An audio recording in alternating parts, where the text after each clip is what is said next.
పహల్గామ్లో ఒక దాడి జరిగి మన ఆడబిడ్డ నుదురి మీద ఉన్న సింధూరాన్ని ముట్టుకుంటే ఆపరేషన్ సింధూర్ అని ప్రారంభించి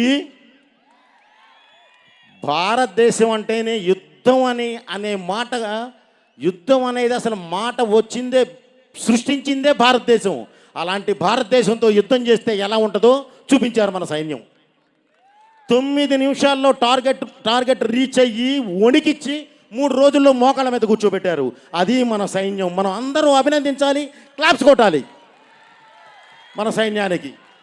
అలాగే అలా నిలబడి వాళ్ళు 9 నిమిషాల్లో టార్గెట్ చేరి 3 రోజుల్లో మోకాళ్ళ మీద కూర్చోబెట్టడానికి ప్రధాన కారణం వాళ్ళ వెనకాలన్న ఒక యోధుడు, ఆయనే గౌరవనీయులైన మోదీ గారు. ఆయన నా సైన్యం, వాళ్ళ సిన్సియారిటీ, వాళ్ళంటే ఏంటో నాకు తెలుసు, వాళ్ళ మీద ఉన్న నమ్మకం, ప్రపంచానికే యుద్ధం అంటే ఏంటో నేర్పిన దేశం మంది.